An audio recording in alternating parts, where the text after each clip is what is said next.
So hello everyone, hope you all are doing good. So today we are going to discuss the next mock test of science for PS Test paper 2. ठीक है जी, तो आज जैसे कि हमारे concept है, theories वगैरह जितनी भी थी, हमने सभी के मॉक टेस्ट कर लिए हैं. ठीक है, अगर जो कुछ बचता है कोई और टॉपिक मुझे लगता है बहुत इंपॉर्टेंट है, आपको फिर से उसके मॉक टेस्ट ज़रूरी हैं, वो तो मैं करवाऊँगी. बट अब हम क्या करेंगे, डेली के डेली पैडागॉजी रिवाइज करेंगे.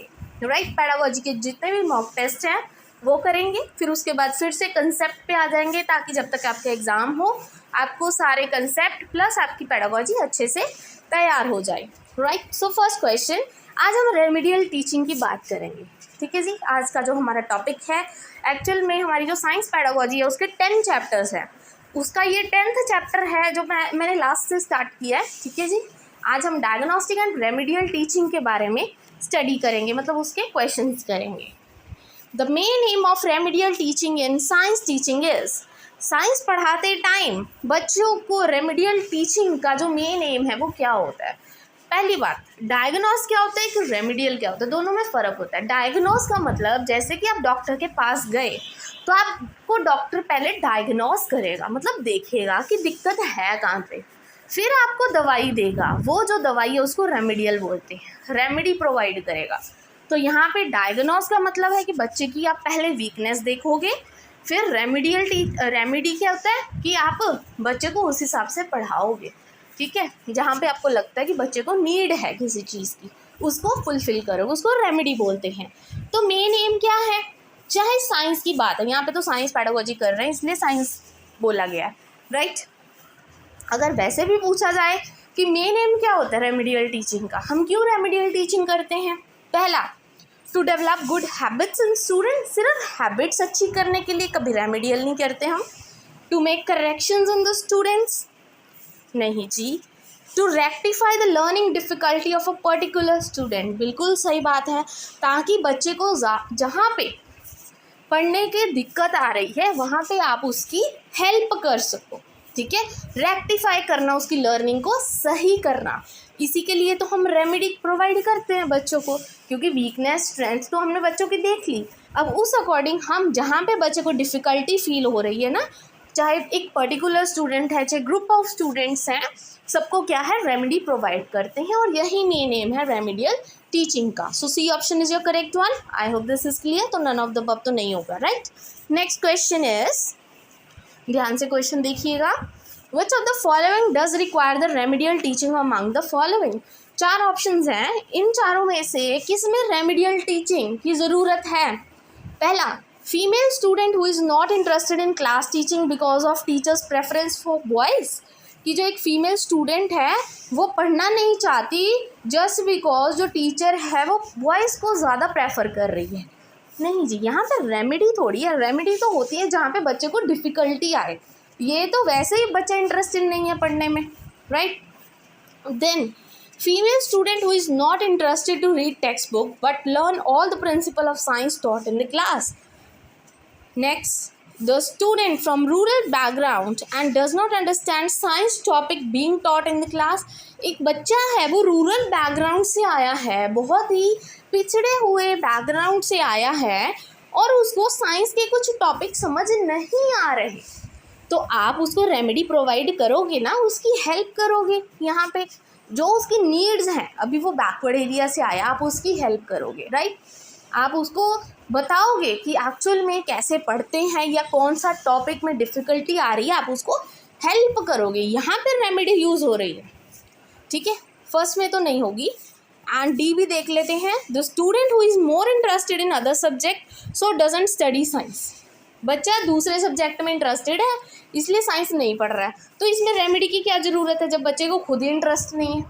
ठीक है, रेमेडी तो वहाँ होती है जब बच्चा पढ़ना चाहता है बट उसको डिफ़िकल्टी आ रही है, तो वहाँ पे आप हेल्प करोगे ना उसकी. So I hope this question is also clear. Next question, the best method of remedial teaching is. सबसे बेस्ट मैथड रेमेडियल टीचिंग का कौन सा होता है. अपने बच्चे को रेमेडी प्रोवाइड करनी है, हेल्प प्रोवाइड करनी है जहाँ पे बच्चे को डिफ़िकल्टी हो रही है, तो बेस्ट मैथड कौन सा होगा. To solve teaching learning difficulties of the students, बिल्कुल सही बात है. जो बच्चे को प्रॉब्लम आ रही है, ठीक है, उसको सॉल्व आउट करोगे, बिल्कुल सही है। Categorize the student according to the learning disability and for then arrange group tutorials, बिल्कुल सही है। ग्रुप ट्यूटोरियल्स मतलब ग्रुप में ट्यूटरिंग करोगे, उनको पढ़ाओगे, बिल्कुल सही बात है। मतलब जैसे बच्चे को डिसेबिलिटी है कोई, उसको अलग से जैसे ग्रुप बना दिया, उनको उसके नीड्स के अकॉर्डिंग पढ़ाया जाए, तो ये तो बिल्कुल अच्छी बात है। Solving their individual learning difficulties of the student, बिल्कुल सही बात है। एक एक बच्चे की जो डिफ़िकल्टी आ रही है उनको सॉल्व आउट करने की कोशिश करो, तो ये भी क्या है, एक रेमेडी है, बिल्कुल सही है। बेस्ट मेथड तीनों है, so all of the above is your correct answer, ठीक है। और एक प्लस पॉइंट मैं बता देती हूँ, जहाँ पे ऑल ऑफ द अबव आ जाए ना, एक बार सभी जो ऑप्शंस होते हैं ना ऊपर वाले ABC, उनको ध्यान से देख लिया करो। कई बार क्या होता है, सारे ही सही होते हैं, तो वहाँ पे सही आपका बिल्कुल करेक्ट आंसर हो जाएगा, ठीक है, ये चीज़ ध्यान रखना। Now next question, with reference to remedial teaching, इनमें से कौन सा need is the most important remedial teaching, ठीक है। रेमेडियल टीचिंग को लेके इनमें से कौन सा नीड है जो सबसे ज़्यादा रेमेडियल टीचिंग कहाँ पे ज़रूरी है, मतलब जो student who can easily understand the concept of science, तो यहाँ पे रेमेडी की क्या ज़रूरत है।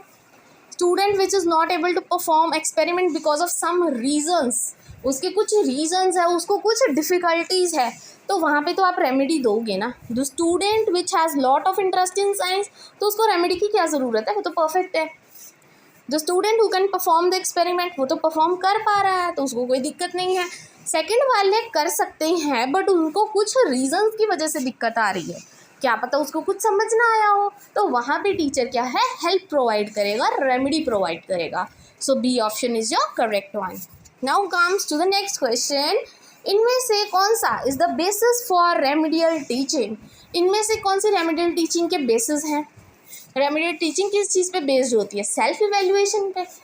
अगर खुद को ही इवेल्युएट करना है तो वहाँ पे रेमेडी किसको दे रहे हो आप, इवेल्युएशन ऑफ टेक्स्ट बुक की इवेल्युएशन करके आप टेक्स्ट बुक को रेमेडी थोड़ी दोगे। इवेल्युएटिंग द लर्नर्स डिफ़िकल्टी, बच्चे की डिफ़िकल्टी देखनी है आपने, यहाँ पे टेक्स्ट बुक थोड़ी देखनी कि बहुत मुश्किल है, अरे वो तो पढ़ना ही पड़ेगा अभी जैसे भी है, ठीक है। So only c is your correct one, c option is your correct, right, only c. Next question is, इनमें से कौन सी रेमेडियल टीचिंग साइंस टीचिंग नहीं है, नहीं है ये पूछा है। एक्स्ट्रा क्लासेस, अरे बच्चों की आप हेल्प कर रहे हो एक्स्ट्रा क्लासेस दे के, नहीं जी। एक्सरसाइज करवा के बार बार, बिल्कुल सही बात है। स्पेसिफिक वर्कशीट्स दे के बच्चों को, यहाँ पे भी बच्चे की हेल्प हो रही है।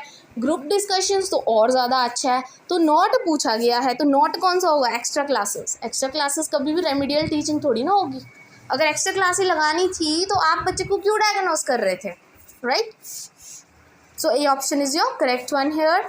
Now comes to the next question, the remedial teaching must be accomplished, कि जो रेमेडियल टीचिंग है वो हमें कब करनी चाहिए, ठीक है। तो रेमेडियल टीचिंग, रेमेडी तो देखो हमें बच्चे को टाइम टू टाइम प्रोवाइड करनी चाहिए, ताकि वो जो उसकी प्रॉब्लम्स हैं वो सॉर्ट आउट हो सके, राइट। तो रेमेडी तो फटाफट जितनी जल्दी हो सके करनी चाहिए, तो आप कब करोगे, by the end of one chapter और टॉपिक, बिल्कुल सही बात है। जैसे ही आप देखो बच्चे को कोई टॉपिक पढ़ाया तो एंड में आप बच्चे से क्वेश्चनिंग करो, ताकि आप देख सको बच्चे को कितना समझ आया, और अगर नहीं समझ आया तो क्यों नहीं समझ आया, उसके पीछे के रीजंस क्या हैं। तो ये तो बिल्कुल सही बात है। हर मंथ इतनी लेट, थ्राइस अ ईयर, 3 बार साल में नहीं जी, 4 बार साल में नहीं जी। जो हमारी रेमेडियल टीचिंग होती है वो तो टाइम टू टाइम बिल्कुल फटाफट जितनी हो सके करनी चाहिए, राइट, ताकि हम फटाफट हम बच्चों की जो प्रॉब्लम्स है वो सॉल्व कर सके। Now comes to the next question, what is the basis of remedial teaching, कि जो हम रेमेडियल टीचिंग करते हैं वो क्यों करते हैं, बेसिस क्या है उसके, मेन है क्या, डायग्नोसिस, बिल्कुल सही है। देखिए जी, डायग्नोस करोगे तभी तो आप रेमेडी प्रोवाइड करोगे। डायग्नोस करना चाहते हो आप बच्चे को, ताकि आप जितनी उसकी वीकनेसेस हैं, ठीक है, जो उसकी स्ट्रेंथ्स हैं, वो उसको आप रेमेडी प्रोवाइड कर सको, बिल्कुल सही। वीकनेस ऑफ द स्टूडेंट, ये भी रेमेडियल टीचिंग से रिलेटेड है। इंडिविजुअल डिफरेंस, की हर एक बच्चा अलग होता है और सबके अलग अलग टैलेंट्स हैं, तो सबको रेमेडी अलग से प्रोवाइड करनी चाहिए, बिल्कुल सही बात है। So all of the above is your correct answer. Now comes to the next question, इनमें से कौन सी रेमेडियल टीचिंग स्ट्रैटेजी है, मेन स्ट्रैटेजीज कौन सी है रेमेडियल टीचिंग की, कि कैसे आप रेमेडी प्रोवाइड कर सकते हो। ट्यूटोरियल्स के थ्रू, बिल्कुल सही बात है। सुपरवाइज टीचिंग के थ्रू, बिल्कुल सही है, बच्चों को गाइड करके, तो दोनों ही सही है। So both a and b is your correct one. So C option is your correct here, right? Now comes to the next question. This is your last question. Formative assessment in remedial teaching is carried out. तो जो formative teaching होती है, formative assessment होती है, वो आप सबको पता है, दो तरह की असेसमेंट होती है, फॉर्मेटिव एंड समेटिव। फॉर्मेटिव तो होती है जब बच्चे जैसे प्रोजेक्ट वर्क कर रहा है तो उसको बीच बीच में आप उसको हिंट्स दो, क्लूज दो, उसकी हेल्प करो ताकि वो आगे गलती ना करे। और समेटिव क्या होता है, जब आप सेशन के एंड में बच्चे को ग्रेड्स दे देते हो कि ये है तेरा रिपोर्ट कार्ड, ये है तुम्हारा सारा जो भी जितना आज तक तुमने किया, ठीक है, वो होता है।